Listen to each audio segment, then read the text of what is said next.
बिस्मिल्लाहिर्रहमानिर्रहीम, अस्सलाम वालेकुम नाज़रीन, आप देख रहे हैं प्रोग्राम हार्ड टॉक पाकिस्तान और मैं हूं यासिर रशीद। नाज़रीन, पाकिस्तानी सियासत के अंदर आज ये दिन देखने को मिला है कि आज भी कोई पेशरफ सामने नहीं आ सकी। बज़ाहिर कोई पेशरफ नहीं है, तो क्या पसे पर्दा कोई मामलात चल रहे हैं? पाकिस्तान का सियासी मंजरनामा क्या होगा? किस तरफ को बात जाएगी? कहाँ पे जाके डेडलॉक ख़त्म होगा?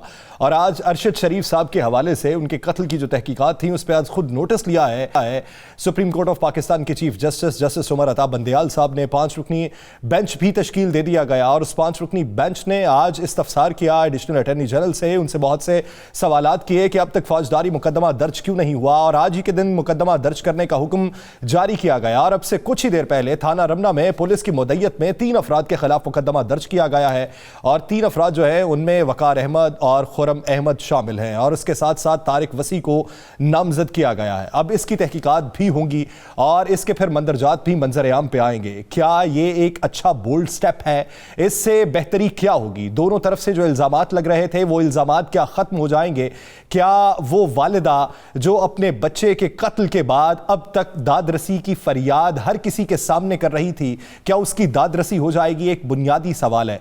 और पंजाब के अंदर जो हलचल मच रही है, बज़ाहिर एक तरफ से कहा जाता है तहरीक अदम एतमाद नहीं लाई जाएगी, तो दूसरी तरफ से पाकिस्तान तहरीक इंसाफ और PMLQ के दरमियान भी मुकाबला करवाने की कोशिश की जा रही है। कुछ सियासी पंडित ये कहते हैं कि इन दोनों के दरमियान में इख्तलाफ पैदा हो चुका है, लेकिन पाकिस्तान तहरीक इंसाफ के बेशतर रहनुमा ये कहते हैं कि पाकिस्तान मुस्लिम लीग काफ हमारी मजबूत इत्तेहादी है और इत्तेहादी रहेगी। पाकिस्तान का सियासी मंजरनामा क्या होगा अगले 3 महीनों के बाद? क्या असेंबलियां तहलील होने की जो बातें गर्दिश हो रही हैं उसमें कोई सदाकत है? इसी बारे में बात करेंगे। हमारे पैनल में मौजूद हैं सीनियर कार और या मकबूल जान साहब, माहिर कानून अजहर सिद्दीक साहब हमें ज्वाइन करेंगे और तजियाकार सना बुच्चा साहिबा हमें ज्वाइन करेंगी। और यह साहब, सबसे पहले आपकी तरफ आता हूं। आज चीफ जस्टिस का आज खुद नोटिस लेना, बेंच की तश्कील और फिर FIR का दर्ज हो जाना, कितना बड़ा इकदाम देख रहे हैं? देखिए, बड़ा इकदाम तो उस वक्त होता कि जब फौरी तौर पर एक शहरी के हवाले से पूरी की पूरी इंतजामिया जो है वो चीख उठती। आपको शायद अंदाजा नहीं कि इराक के अंदर जिस वक्त मुख्तलिफ किस्म की फौजें काम कर रही थी तो फिलिपीन की फौज भी वहां काम करती थी। फिलिपीन वह मुल्क है कि जहां अगर अमेरिका उसकी छावनी जो है वहां उसके पैसे न दे तो उसका 50% बजट खत्म हो जाता है। वहां एक फिलिपिनो जो था वो अगवा हो गया था और उनका मुतालबा यह था कि अगर आप फिलिपाइन अपनी फौजें वापस लेके जाएगा तो तब हम इसको रिहा करेंगे। तो उन्होंने अपनी फौजें वापस बुलाई थी और प्राइम मिनिस्टर ने कहा था कि ये एक फिलिपीनी नहीं, ये पूरी कौम है। आप अंदाजा लगा सकते हैं कि अरशद शरीफ के लिए सिर्फ लोग उठे हैं। पाकिस्तान की पूरी इंतजामिया जो है इंक्लूडिंग एस्टैब्लिशमेंट जो थी वो जस्टिफिकेशनें देती जा रही थी कि ये क्या हो गया, ये कैसे हो गया, वो तो ठीक था, वो तो किसी किस्म का खौफ नहीं था, और गवर्नमेंट की तरफ से भी कोई सूरत पेश नहीं आई थी। आज मैंने ट्वीट किया है, मैंने कहा अगर सुप्रीम कोर्ट ने ये किया है तो सबसे पहले इसका आगाज उन 16-17 लोगों के साथ होना चाहिए कि जिनके अचानक जमीर जाग उठे थे।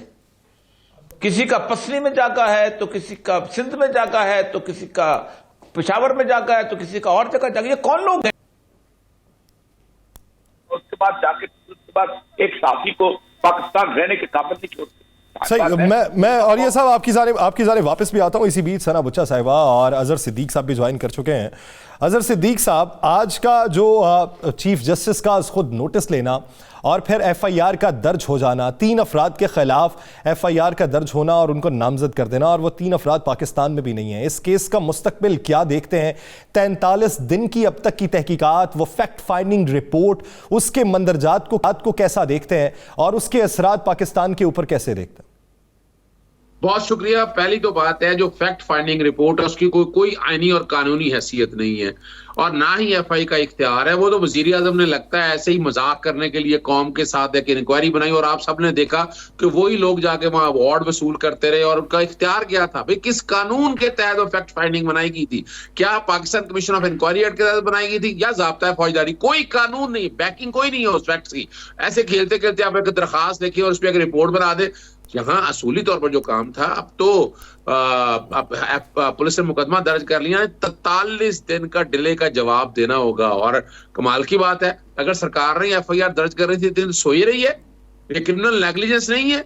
यानी यहाँ 155C पुलिस ऑर्डर के तहत इन लोगों के खिलाफ कार्रवाई नहीं होनी चाहिए थी जिन्होंने FIR इतने दबाई रखी है। तो ये तो लवाहिकीन का हक था, क्यों लवाहिकीन से डरते हुए एफआईआर क्यों नहीं दर्ज किया आपने? लवाहिकीन की उनकी वालदा मौजूद थी, वालदा के पास जाते पुलिस वाले को देर लगती थी कि उनसे दरखास्त लेकर और बाकायदा मुकदमा। और मैं तो ये बात देखिए, मैं ये बात आज से नहीं कर रहा, मेरे 4 खतूत सदर पाकिस्तान, वजीर आजम, उन पे रिकॉर्ड का हिस्सा है, जो 26 अक्टूबर को पहली नवंबर को, 10 नवंबर को और 24 नवंबर को, जिसमें मैंने 6 सवाल उठाए और उसमें चौथा सवाल मेरा था एफआईआर की कॉपी फराहम की जाए। यानी जो ये कहे कि बैठ के किसी ने दरवाजा नहीं खटखटाया, मैंने दरवाजा खटखटाया था, मुकदमा दर्ज करके। फिर इसी तरह जुडिशल कमीशन बनाने के हवाले से बात की थी। फिर ये क्रॉस बाउंड्रीज इशू है पाकिस्तान और कीनिया के दरमियान, और ये इंटरनेशनल कोर्ट ऑफ जस्टिस का इशू है। क्यों पाकिस्तान ने अब तक ये मामला उस कॉन्टेक्स्ट में नहीं उठा के पाकिस्तानी एक शहरी को बेगुनाह को वहां पर कत्ल कर दिया गया? फिर यही नहीं है, फिर आपको पता पोस्टमार्टम के लिए कितना प्रेशर डालना पड़ा, पोस्टमार्टम, और वहां एफआईआर कोई नहीं, पोस्टमार्टम हो गया। चले यहाँ पाकिस्तान में तो पोस्टमार्टम हम लोगों ने जोर बड़ा डाला, बड़ा शोर डाला, मुकदमा दर्ज हो गया, लेकिन ये और उसकी कोई इंटरनेशनल लेवल के ऊपर कोई इंक्वायरी या इन्वेस्टिगेशन अभी तक असूली तौर पर अगर आप देखा जाए कि ये हुकूमत नालायक तरीन तारीख की हुकूमत साबित हुई है, जो अपने अवाम का बुनियादी हक का तहफ़्फ़ुज़ फराहम नहीं कर रही। यानी जहां एफआईआर दर्ज ना करनी हो वहां सैकड़ों एफआईआर है, दर्जनों एफआईआर है, यानी अरशद शरीफ के खिलाफ दर्जनों एफआईआर है। और आपने खुद देखा मुद्दई कौन है, सारे को पता है, मुझे बताने की जरूरत नहीं है। लेकिन जो सवाल है, और उस सवाल का जवाब आप सुप्रीम कोर्ट से सुबह पूरी कौम को पूछना चाहिए कि जनाब आपने मुकदमा दर्ज करने का हुक्म दिया था, पुलिस ने आज दर्ज कर दिया है, क्रिमिनल नेग्लिजेंस तो वाजे हो गई है। क्या 155C यहाँ के आईजी के खिलाफ, वजीर आजम के खिलाफ, यानी असूली तौर पर तो क्या वजीर दाखिला को और वजीर आजम को मुस्ताफी हो जाना चाहिए इसी बात पे, जो अपने अवाम के हकूक का तहफ़्फ़ुज़ नहीं कर पा रही। यानी कोई डाउट रह गया, कहा जाए कि जनाब हम बैठ के कीनिया की गवर्नमेंट से क्या आपने किया है, क्या कानून को हरकत में लेकर आए हैं? इसीलिए तो आर्टिकल 184(3) के तहत प्रोसीडिंग शुरू हुई है, 5 मेंबर बेंच है। और यहाँ ये बात यहाँ नहीं रुकेगी, जुडिशल कमीशन बिल्कुल मन्ना है, वो हाई कोर्ट यानी आपके पास या तो याद मिसालें मौजूद ना होती। मेमो स्कैंडल के आपने बनाया, 3 चीफ जस्टिस बनाए, आपने कमीशन का हिस्सा बनाए, आपके पास जजेस मौजूद थे, आपने क्या किया, अपना ना वो सिर्फ ड्रामा करने के लिए कमीशन बना दिया रिटायर्ड जज के ऊपर। और रिटायर्ड जज के ऊपर क्या कर रहे हो? और आपने जो उसके TOR बनाए वो भी TOR ऐसे थे, अच्छा चले फर्ज बना भी लिया, तो आपने क्या उस चीज को मंतकी अंजाम तक पहुंचाया? और ये एफआईआर दर्ज करने का मकसद भी है कि असल जो गुनाहगार हैं, जो हुकूमत वक्त में बैठे हैं। अच्छा, एक तस्वीर का एक और पहलू याद रखिएगा, वो बड़ा खतरनाक पहलू है। वो पहलू है कि आपको लंदन पुलिस जो है, क्राइम इंफॉर्मेशन डिपार्टमेंट इस पे गवाहान बुला लिए उन्होंने, और बड़ी तहकीक कर है मियां नवाज शरीफ के ऊपर, राणा सनाउल्लाह के ऊपर, शहबाज शरीफ के ऊपर, कि ये सारी कंस्पिरेसी जो है वो वहां बैठकर तैयार हुई है, अरशद शरीफ के हवाले से भी और इमरान खान साहब भी कातलाना हमले के हवाले से भी। तो इससे एटलीस्ट ये होगा कि ये लीड मिलेगी दोनों के हवाले से।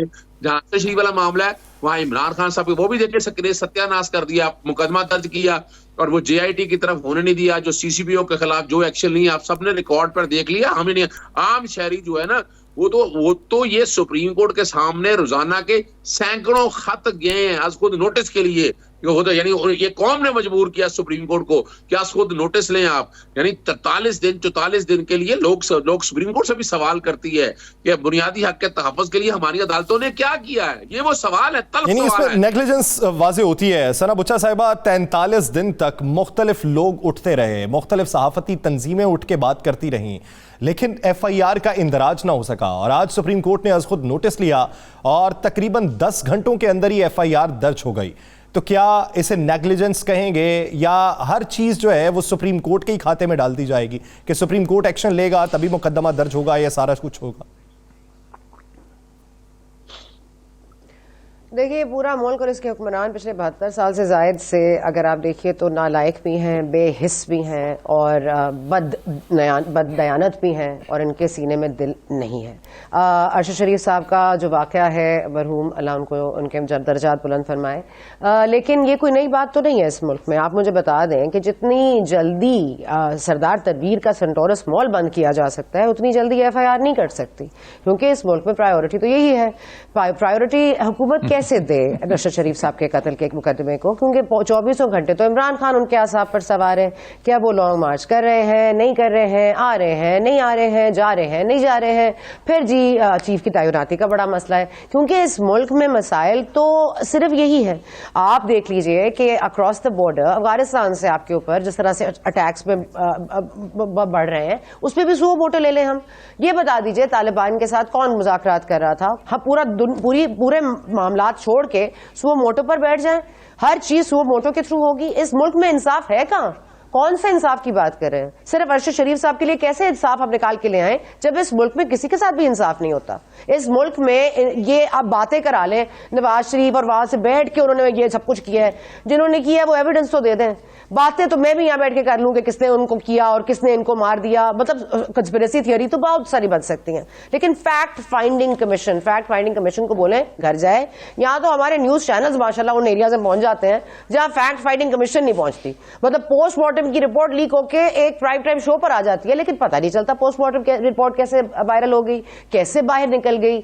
मतलब ये जो मामलात है ना, ये इतने सादा नहीं है। ये एक अरशद शरीफ के केस के ऊपर सो मोटो नोटिस ले लेना और उसके बाद FIR आज रात को ही कटे और फैक्ट फाइंडिंग कमीशन की रिपोर्ट मुझे कल ही पेश की जाए, इससे कुछ नहीं बदलने वाला इस मुल्क में कुछ नहीं है, क्योंकि ये मुल्क पूरे ऊपर से लेकर नीचे तक डीके का शिकार है।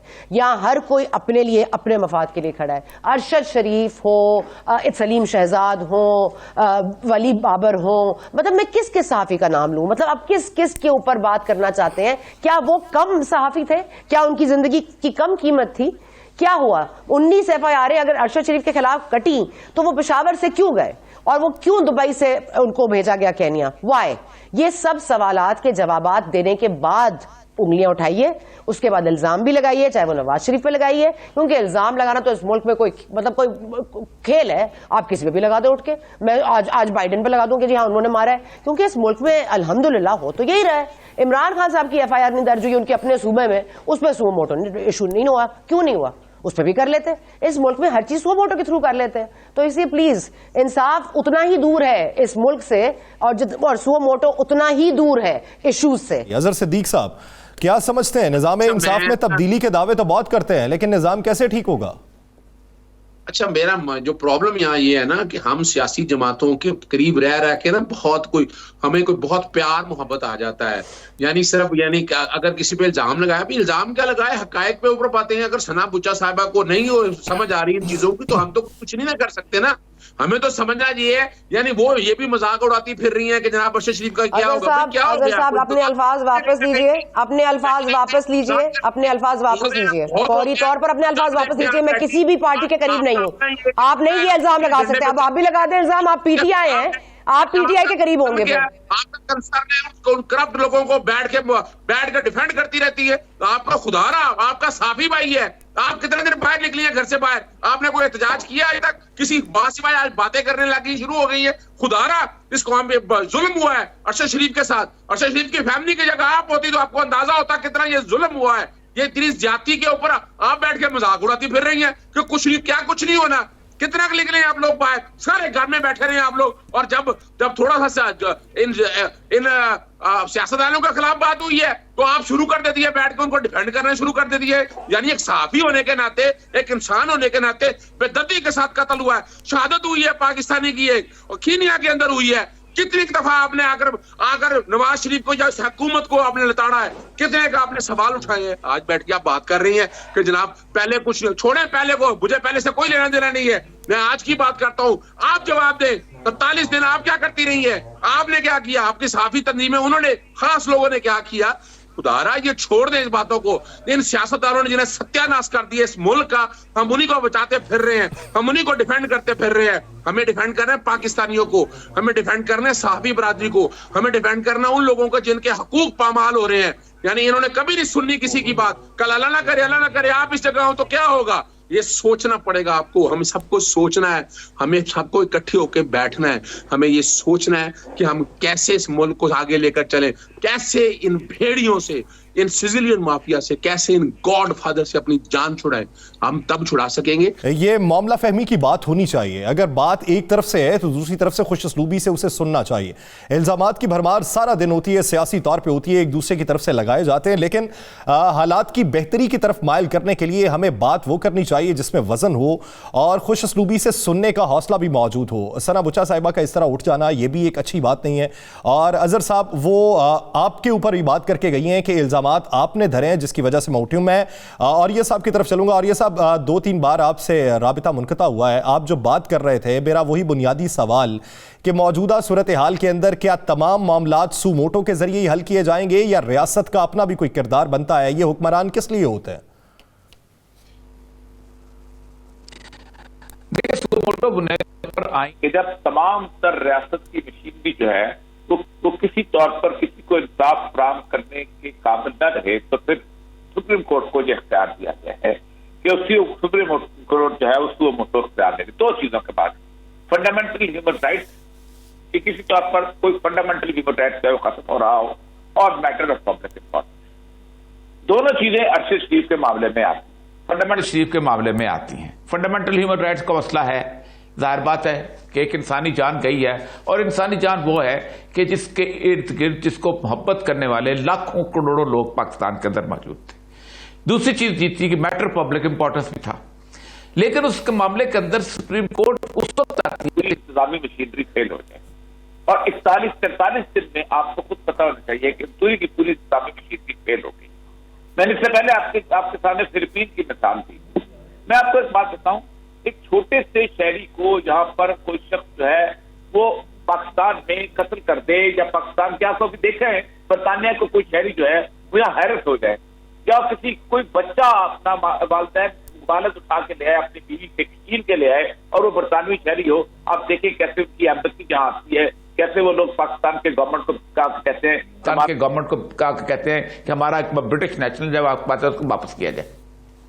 आपका एक one of the most important person जो है, सबसे पहली बात, आज मैंने इस बात में ट्वीट किया है कि उन 17 लोगों को सबसे पहले उनके खिलाफ FIR, उनको अंडर इन्वेस्टिगेशन रखना चाहिए कि ये 17 लोगों का बेवक्त वक्त कौन सी तार खड़की थी कि जिनका जमीर जागा और इनको अचानक ख्वाब आया कि अरशद शरीफ जो है पाकिस्तान के अंदर एक बहुत बड़ा गद्दार पैदा हो गया है, और वो गद्दार को है उसके लिए FIR दर्ज होनी चाहिए।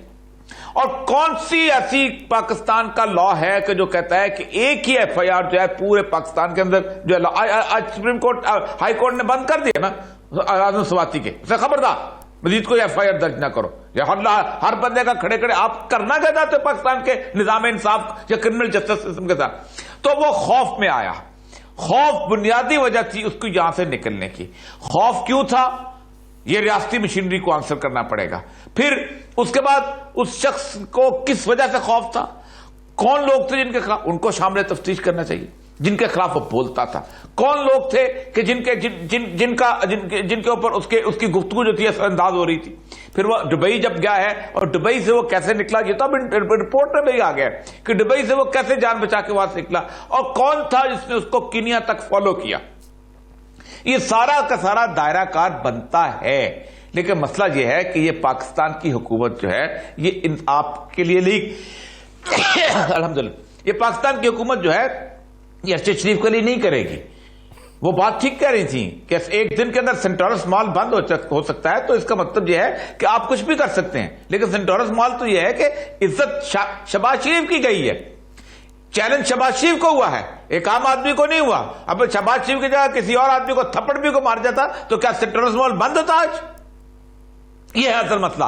आम आदमी की कोई आज अजम ताड़ जो है वो खड़े होकर धमकियां दे रहा है कि आप हमें देख के आप इस्लामाबाद में घुसते कैसे हो? तुम एक कश्मीर के वजीर आजम को बात कर रहे हो, तुमने मकबूजा कश्मीर बना दिया उसको।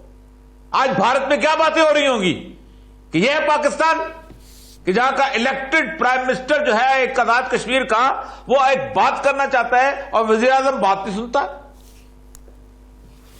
यानी इस वक्त हालात इस नहज तक पहुंच चुके हैं कि हमने सियासी तौर पे अपने मुखालिफिन के मुंह से कोई भी एक जुमला सुनना तक गवारा नहीं किया और हम उसके मद्दे मुकाबिल इल्ज़ामात लगाते हैं, मुकद्दमात करवाते हैं और फिर मुकद्दमात के बाद ही एक पॉलिटिकल टर्मोइल पैदा होता है और फिर हम ये कहते हैं कि कोई दूसरा मुज़ाकरात नहीं करना चाहता। लेकिन पाकिस्तान में हल क्या निकलेगा? हम ये सोचते हैं कि सियासी मंजरनामा तब्दील हो रहा है, लेकिन सियासी मंजरनामा जो तब्दील हो रहा है इसमें नफरत बहुत बढ़ती जा रही है। नफरत का खात्मा किस तरीके से होगा?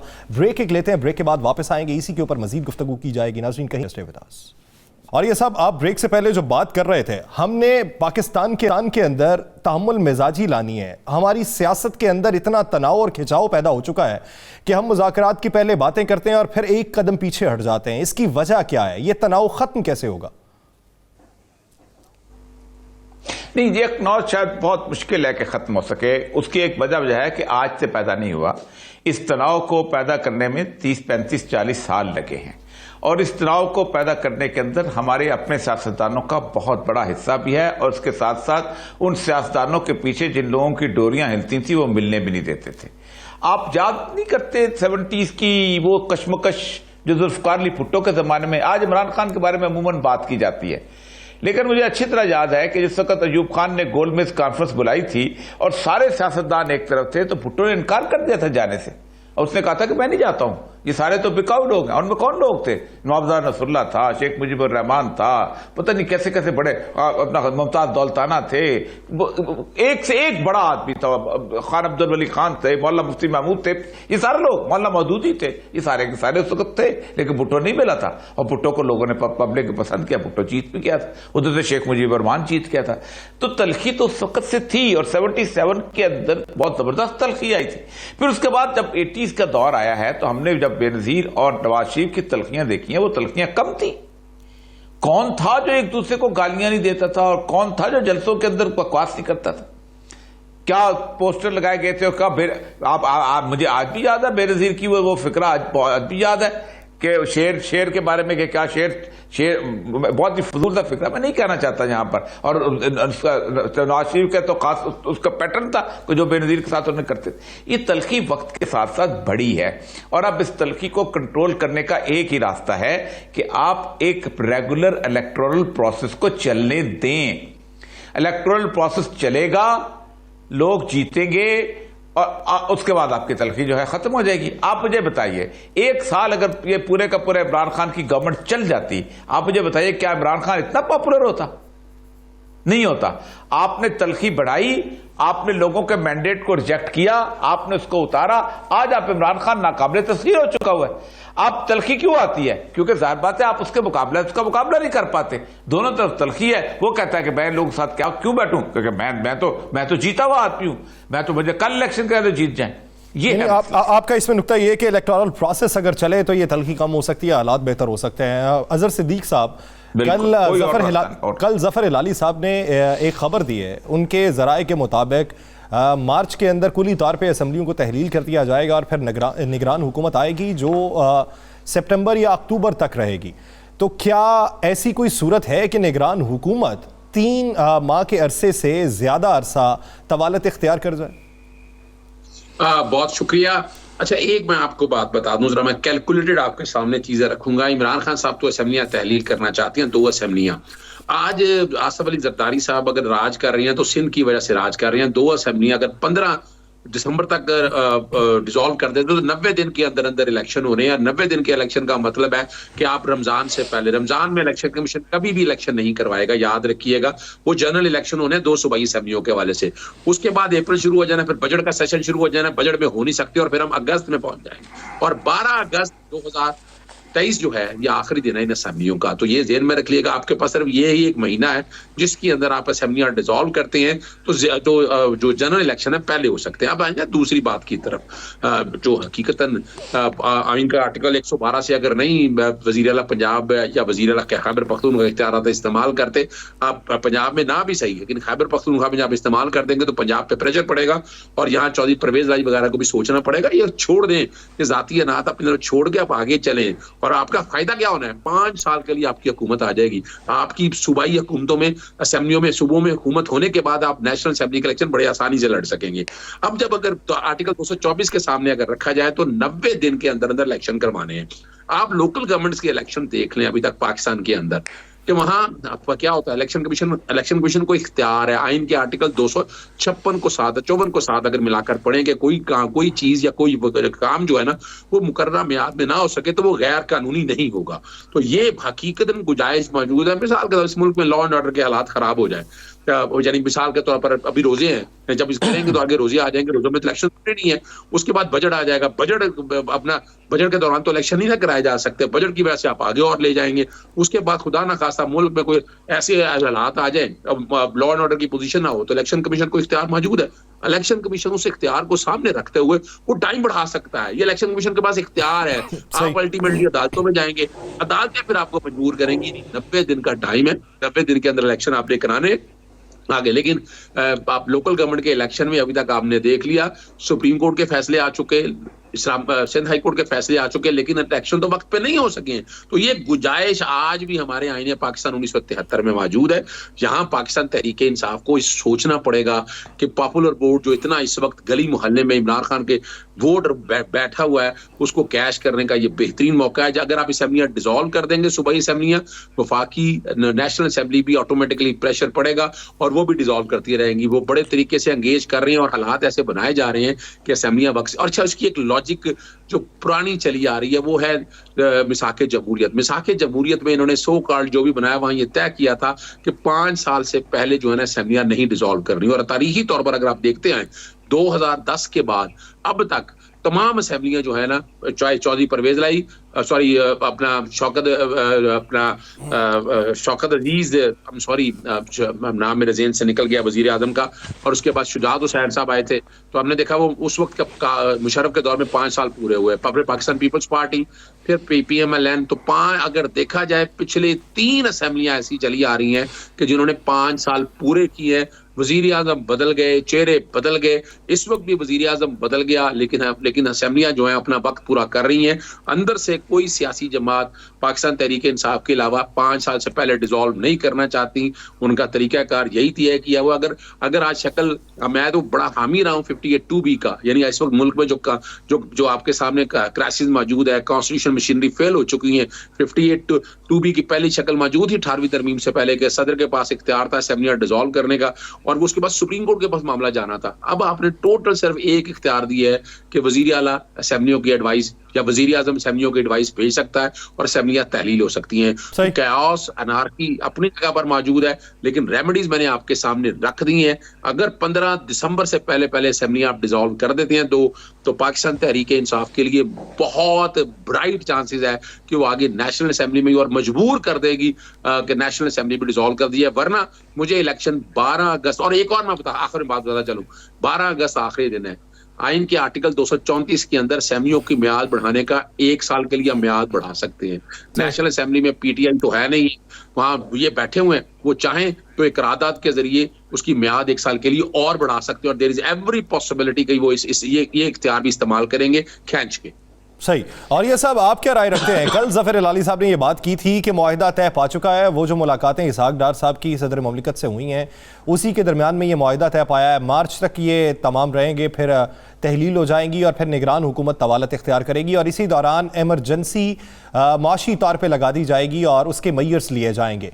क्या आपको ऐसा मंजरनामा दिखाई देता है? और अगर ऐसा हुआ तो फिर पाकिस्तान के हालात की बेहतरी देखते हैं?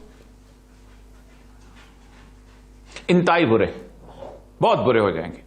आप किसी भी किस्म की इंटरिम गवर्नमेंट को लेके आएंगे, आप क्या है, मेरे जैसे कोई 10-12 रिटायर्ड ब्यूरोक्रेट, कोई 8-10 रिटायर्ड जनरल, कोई 50 लोगों का एक जंक लोगों के जो इकोनॉमिस्ट बैठे हैं, ये लोग आएंगे, ये करेंगे, ये क्या फैसले करेंगे? ये इनके पास क्या गिदर सिंह है, क्या फार्मूला है इसके पास? पॉपुलर लीडरशिप जो होती है उसके लिए लोग भूख काटते हैं। पॉपुलर लीडरशिप जो होती है वो लोग उसके फैसले मानते हैं कि चलो ये बंदा आ गया, हमारे हालात ठीक कर लेगा। पॉपुलर लीडरशिप की निकाला करती है लोगों को तूफान के अंदर से। पाकिस्तान के क्या मतलब आप वहां से टोनी ब्लेयर को लेके आएंगे, यहां पर आए, एडम स्मिथ यहां पर आ जाएगा। काम किसने करना है? ब्यूरोक्रेसी नहीं करना है ना, और किसने करना है? कौन लेके आएगा? ये सारे लोग आजमाए नहीं गए? आप मुझे लिस्ट तो बताएं जिन लोगों जो इंटरिम गवर्नमेंट के अंदर आएंगे। कौन सा वजीर आजम आएगा, कौन सा वजीर आला आएगा, कौन कहां से आएगा? सारे वो गिद्ध हैं जो बैठे हुए हैं कि जब भी कभी गवर्नमेंट टूटती है तो वो लेके आते हैं, यार मेरे भी ले लो, 3 महीने का झूठा लग जाए मेरा, जो कहते हैं वो झूले पे झूला झूलने आते हैं। इससे बड़ी गलती नहीं हो सकती अगर आप इंटरिम गवर्नमेंट लेके आते हैं। आप पाकिस्तान को डुबो के रख देंगे। और ये सब अगर इंटरिम गवर्नमेंट नहीं आती, निगरान हुकूमत के ऊपर अभी बातचीत ही नहीं हो रही और बातचीत सिर्फ इसी बात पे हो रही है कि असम्बलियां तहलील की जाएं और वफाकी हुकूमत नहीं मानती, तो मंजरनामा फिर क्या देखते हैं? क्या फिर केओस नहीं है? नहीं, मंजरनामा देखिए, 2 असेंबलियां आपकी इलेक्शन में चले जाएंगी, ठीक है। आप मुझे ये बताइए कि इन 2 असेंबली में इलेक्शन में चले गए, उसके बाद कौमी असेंबली में आप इस्तीफे पे चले गए, सिंध में आप चले गए, बाकी चले गए, आपको मजबूरन असेंबली तोड़नी पड़ेगी। आप ये मुल्क चला ही नहीं सकेंगे, फिर आप इलेक्शन में जाना पड़ेगा। कोई और रास्ता ही नहीं है इस मुल्क को इस क्राइसिस से निकालने का, सिवाय इसके कि आप जनरल इलेक्शन के अंदर चले जाएं। और अगर ये वाकई मुखलिस हैं ये लोग, लेकिन नहीं जाएंगे, इसलिए उनको पता है कि उनकी हार है। इमरान खान जीत रहा है, और इमरान खान क्यों जीत रहा है? आप लोगों की गलती की वजह से। आप उसकी गवर्नमेंट ना तोड़ते ना वो इतना पॉपुलर होता। अजहर सिद्दीक साहब, पंजाब के मामले के ऊपर अगर तवालत इख्तियार की जाती है, मार्च तक बात जाती है, तो फिर ऑप्शंस क्या होते हैं? दूसरी बात यह कि आईनी तार के ऊपर या असेंबली रूल्स के ऊपर एक इजलास को कितने अरसे तक तवालत दी जा सकती है, कितना लंबा खींचा जा सकता है? अच्छा, मैं पहले दूसरे सवाल का जवाब दे देता हूं। देखिए, जहां तक तो तहरीक अदम एतमाद के हवाले से वो बड़ी क्लैरिटी है, आर्टिकल 130 बड़ा क्लियर है इस हवाले से।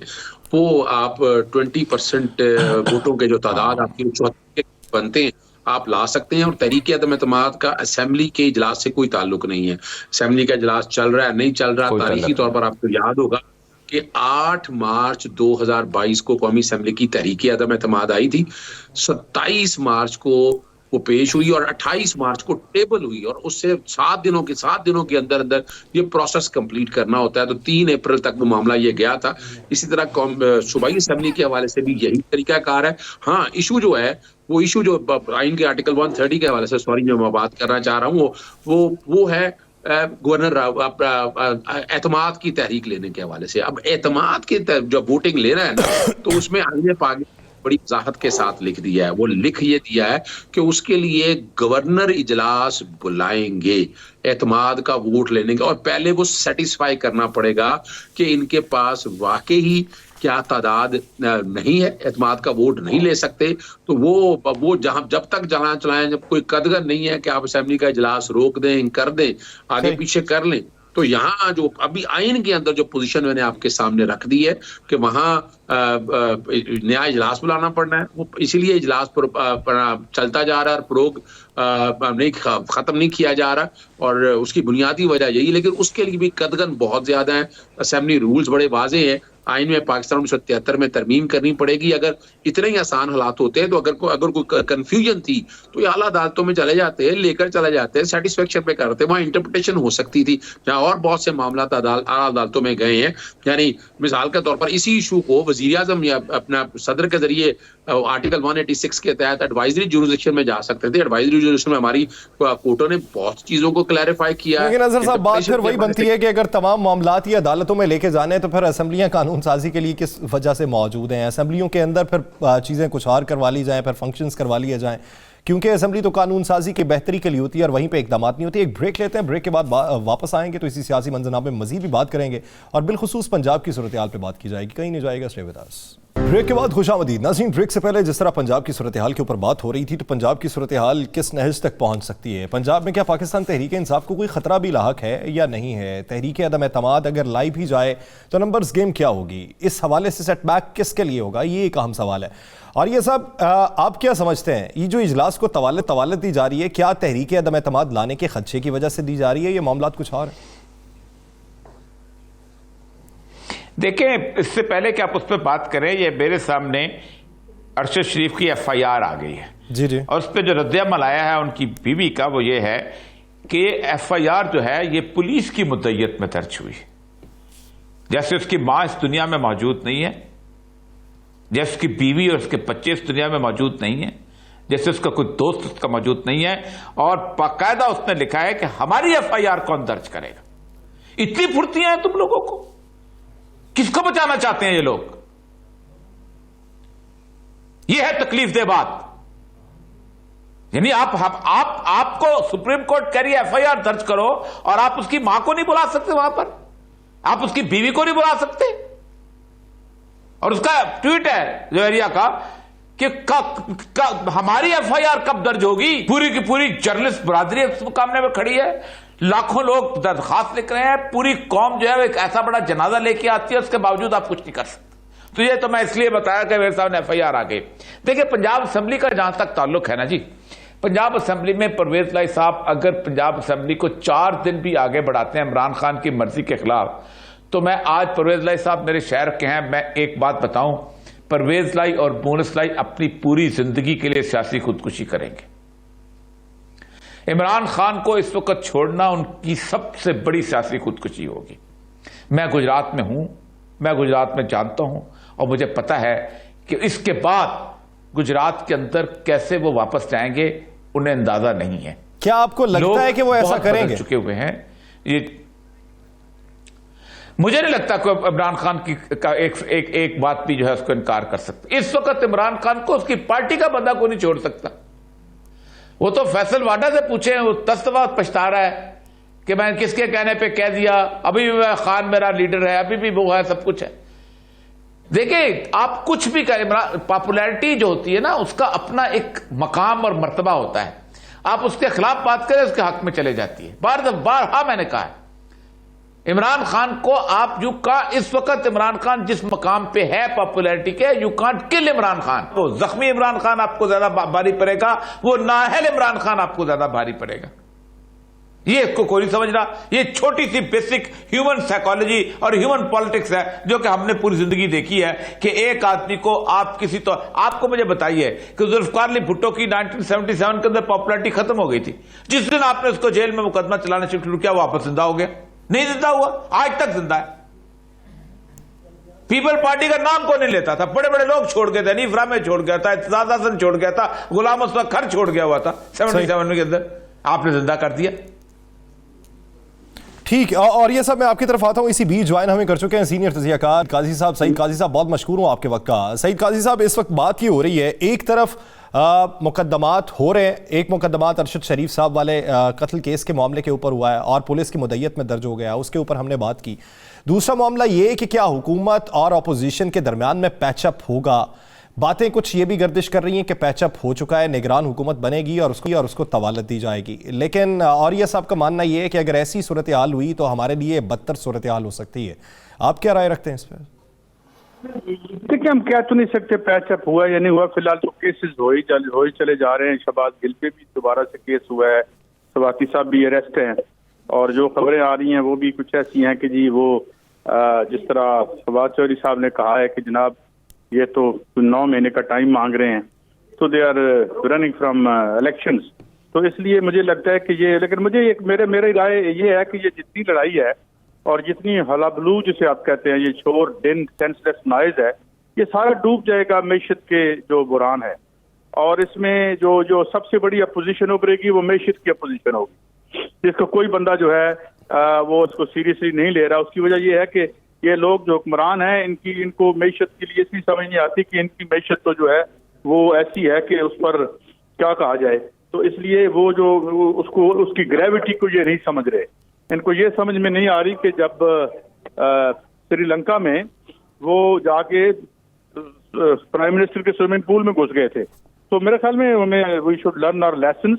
बड़ी ग्रेव सिचुएशन है, आपकी इंतहाई इंपॉर्टेंट एलसीज रुकी हैं, मैं उसका नाम नहीं लेना चाहता, और जो आपकी सोयाबीन है वो उसकी पड़ी है अपना पोर्ट्स पर पड़ा है, वो आ नहीं रहा। आपका जो चिकन है जो तमाम गजा है आदमी की, यहाँ पे वो 1000 रुपए पर खुदा न खास्ता कहने जा रहे हैं। तो इसलिए इसमें ये जो लड़ाई का माहौल है, और लेकिन मुझे ये लगता है कि जो हुक्मरान हिस्सा है इस सियासत का, वो कोई उससे कोई इस तरह का अंडरस्टैंडिंग या नहीं है, या खौफ नहीं है, या कुछ भी है, वो इसको बिल्कुल बहुत लाइटली ले रहे हैं। पाकिस्तान उन 120 बदतरीन मुल्कों में, और वो भी नीचे आता है, जो कि बैलेंस ऑफ पेमेंट के शदीद तरीन बहरान में यानी है। अपने जाती और सियासी मफादात की वजह से इस वक्त मुल्की मफादात को दाव पे लगाया जा रहा है। अजहर सिद्दीक साहब, नाअहली की बात की और ये मकबूल जान साहब ने एक इलेक्शन कमीशन ऑफ पाकिस्तान ने रेफरेंस का सुनने का आगाज़ शुरू किया। अब 13 तारीख से उसकी समाअत होगी तोशा खाना वाला। अब उसमें इमरान खान साहब के बतौर चेयरमैन रहने या ना रहने का फैसला किया जाएगा। उसका मुस्तकबिल क्या देख रहे हैं आप? तोशा खाना के रेफरेंस में सेक्शन 137 जिसके तहत इलेक्शन कमीशन को नाअहल करने का तो इख्तियार है ही नहीं है। ज्यादा से ज्यादा वो करप्ट प्रैक्टिस कह सकता है।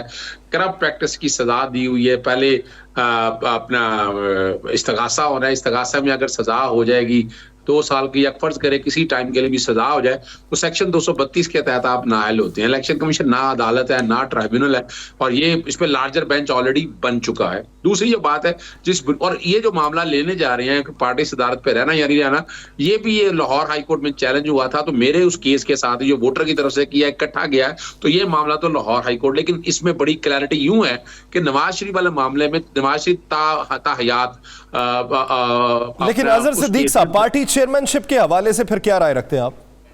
मैं वही बताने लगा हूं कि उसमें ताहियात 62(1)(f) के तहत नाअहल हुए थे। जो बंदा ताहियात नाअहल है तो वो पार्टी की कोई सदारत या ओहदा नहीं रख सकता है। जिस दिन वो नाअहली खत्म हो जाती है उस दिन वापस आप उसी पोजीशन पे आ जाते हैं। उस जजमेंट के अंदर लिखा हुआ है। तो अगर मान भी जाए कि इमरान खान साहब के बारे में कि जनाब ये नाअहल हुए थे 1 सेकंड के लिए, अगले ही लम्हे ये बाकायदा जो है यानी 1 सेकंड के बाद ये बहाल हो गए। और उन्होंने, आपको पता है, इन्होंने इलेक्शन लड़े, इन्होंने 7 सीटें जीती हैं इस वक्त कौमी असेंबली की। तो इसका इतलाक मैं नहीं समझता उनकी पार्टी सदारत पे होता है, जो कि इलेक्शन कमीशन एक बायस तरीके से चल रहा है। तोशा खाना में देख लें, प्रोहिबिटेड फंडिंग में देख लें, तौहीन अदालत के मामले में देखें, सिर्फ एक सियासी जमात को हरफे तनकीद बनाया या हरफे निशाना बनाकर बैठे हुआ है। तो ये भी एक कोशिश और काबिज वही है किसी तरह से इमरान खान को बाहर निकाला जा सके। इमरान खान अब इतनी आसानी से बाहर निकलने वाले नहीं है। इमरान खान इसी सिस्टम के अंदर रहेंगे और वो लड़ेंगे। और ये मैं बता दूं आपको, मैं कई दफा लफ्ज ऐसे इस्तेमाल नहीं करता, लेकिन ये बात जितने भी हैं, ना तो तोशा खाना के फैसला ये बरकरार रहना है या और ना ही प्रोहिबिटेड फंडिंग के हवाले से कुछ निकलना है, ना ही तौहीन अदालत के हवाले से निकलना है। तो ये तो दूर के डोर सुहाने हैं। ये ख्वाब देखने में हर्ज कोई नहीं है। लेकिन अफसोस इस बात का है कि एक तरफ तो सजा हो जाती है जुर्माने की, दूसरी तरफ राना सुनाला जैसे बंदे को इलेक्शन कमीशन जुर्माना नहीं करता। वाज़े तौर पर बायस नजर आ रहा है। लेकिन किस ढिठाई के साथ ये यहाँ बैठे हुए हैं, इस मामले को सीरियसली सोच नहीं रहे। ये सोचना पड़ेगा हमें। इलेक्शन कमीशन के किरदार पे ऐसे ऐसे सवालिया निशान है। ये किसी वक्त ये सारा कुछ खुल के सामने भी आ जाएगा। कौन से लोग हैं जो इस सारे मामले को चला रहे हैं, वो भी चेहरे सामने आ ही जाने। सही। और ये साहब, कुछ दिन पहले शरीक chairman Pakistan peoples party Asif Ali Zardari साहब एक इंटरव्यू में खान साहब की गिरफ्तार या नाअहल होने का इशारा देते हैं। फिर इलेक्शन कमीशन ऑफ पाकिस्तान तोशा खाना रेफरेंस की समाअत के आगाज का इंदिया दे देता है। तो आप क्या समझते हैं कि अभी भी कुछ लोग -1 का फॉर्मूला चाहते हैं? देखिए, 3-4 बुत बड़े टूटे हैं गुज़श्ता अप्रैल के बाद। एक बुत ये टूटा है कि आसिफ जरदारी साहब जो हैं ये बहुत बड़े सियासी मच्छंदर हैं, बड़ी चालें चलते हैं जबरदस्त किस्म की, वो टूट गया। उन्होंने चौधरी शुजात के पास पूरी रात गुजारी और उसके बाद परवेज लाई के लोग जो थे, वो रहदा जो थे, वो गवर्नमेंट बना के बैठ गए और वो एक खत निकाल के बैठे रहे। उनकी चालें जो थी वो सुप्रीम कोर्ट ने ढक्कन लगा दिया हुआ उसके ऊपर, इसीलिए वो यहां नहीं काम कर रहे। नो कॉन्फ्रेंस मूव आ नहीं सकता क्योंकि वो काउंट ही होंगे। नो कॉन्फ्रेंस मूव कहां से आएगा अगर आपने तोड़ भी लिए तो एक तो यह आसिफ जरदारी साहब का बुत टूट गया। दूसरा शहबाज शरीफ का बुत था बहुत बड़ा। वो जी बहुत क्या शहबाज स्पीड है जी, क्या बात है। हम पहले भी कहते थे कि हमने उनको देखा हुआ, उनको एक्मन जो है एक ज्यादा एक शानदार किस्म के मेयर का है। पैसे आ गए, फंड्स आ गए, उन्होंने मेट्रो बना दी, ये बना दी। लेकिन जब उनको पता चला कि फंड यहां से इकट्ठे करने पड़े हैं तो उनको तो दिन में तारे नजर आने लग गए।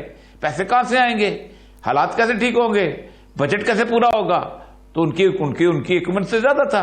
इसी तरह और बहुत सारे छोटे छोटे बहुत सारे बुत जो है ना पाकिस्तान के अंदर टूटा। एस्टैब्लिशमेंट का बुत टूटा है। ये 17 सीटें जो हारी है एस्टैब्लिशमेंट, ये एस्टैब्लिशमेंट की सीटें थी। ये नवानी की सीट, ये खानेवार नंग्याल की सीट, फलान सीट, ये तोहफे में दिया करते थे। 17 की 17 सीटें वो ऐसे हार रही है कि आप सोच नहीं सकते। एक ऑल आउट इमरान खान के खिलाफ थे। आप सोच लें न हमजा शबाशी वजीर आला था, इलेक्शन कमीशन उसके खिलाफ था, एस्टेब्लिशमेंट पूरी उसके खिलाफ थी, फिर भी वो जीत गया। तो ये सब कुछ अब ये जो मुझे अब ये चीजें जो है ना ये अपील नहीं करती। आसद जरदारी ये कह रहा है, फलां ने ये कह दिया, महोदय अब बात खुल गई हुई है, आप लोगों को पता। आज मैं गवर्नमेंट कॉलेज में था तो एक लड़के ने मुझे, यूट्यूबर था, उसने पूछा सवाल, उसने कहा जी आप ये बताएं कि इन्होंने बाजवा साहब ने ये किया था इमरान खान का। मैंने कहा मुझको छोड़ो, पाकिस्तान की किसी गली में चले जाओ, ग्वादर में, पसनी में, नारकली में, गिलगित बल्तिस्तान में, सिंध में, उससे पूछो ये 13 पार्टियां खुद इकट्ठी हो गई थी तो आपका मजाक उड़ाएगा। वो कहेगा यार ऐसा होता है, हमको पता कौन करवाता है, और वो बता भी देगा अगर पूछोगे किसने इनको बिठाया था। और ये सब आप क्या समझते हैं, मुस्तकबिल क्या होगा? मुज़ाकरात के जरिए इंतखाबात का ऐलान किया जाएगा, या फिर किसी के समझाने पे, किसी की यकीन दहानी पे ऐलान होगा, या फिर असम्बलियां तहलील होने के बाद हुकूमत मजबूर होगी?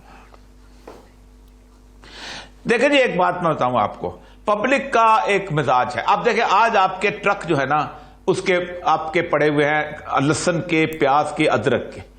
आप पैसे नहीं है आपके पास पैसे नहीं है, ठीक, $50,000 नहीं है आपके पास कि आप उनको दे सकें, ठीक, तब क्या करेंगे? आप कुछ भी नहीं कर सकते, एलसीज नहीं खुल रही। एक वक्त आएगा कि इमरान खान जो है उसको भी लोग पीछे छोड़ देंगे, और वो दिन बहुत बुरा होगा इस मुल्क के लिए।